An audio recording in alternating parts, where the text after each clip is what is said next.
토지거래 허가제로 논란이 일고 있어요. 서울시는 2월 12일 강남구 대치동, 삼성동, 청담동 등의 아파트에 대한 토지거래 허가구역 지정을 해제했어요.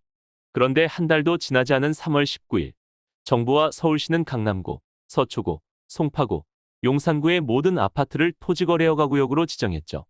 오락가락하는 정책으로 혼란스러운 가운데 오늘은 토지허가제가 무엇이길래 논란이 되는 것인지 알아봐요. 토지거래 허가제는 땅이나 건물 등 부동산 투기를 막기 위해 특정 지역의 거래를 일시적으로 제한하는 제도예요.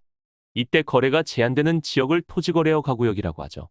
다만 토지거래 허가구역으로 정해져도 부동산 거래가 모두 금지되는 것은 아닌데 제도의 목적 자체가 정상거래가 아닌 투기일 경우에만 제한하려는 것이기 때문이에요.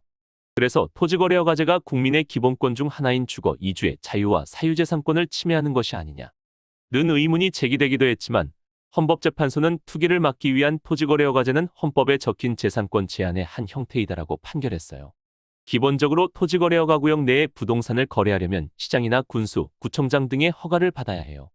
이때 다음의 조건을 지켜야 허가를 받을 수 있죠. 첫째, 사고자 하는 건물이 자신의 유일한 건물이어야 하므로 다른 건물을 가지고 있다면 이를 모두 팔아야 해요. 둘째, 3개월 이내에 돈을 내야죠. 셋째, 돈을 내고 6개월 내에 이사를 해야 해요. 넷째, 2년을 실제로 살아야 해요. 이 조건들은 투기를 하기 위한 사람들을 막기 위해 만들어졌기에 결과적으로 토지거래 허가제는 주택 하나를 사서 살고자 하는 무주택자에게는 상당히 유리한 정책이에요. 그렇다면 토지거래 허가제는 부동산 투기를 막고 주택시장을 안정시키는 정책인데 왜 관련 논란이 생긴 걸까요? 정부가 부동산 시장을 어떻게 대할 것인지 일관성을 보이지 않으므로 시장에 혼란이 만들어졌다는 비판이 가장 커요.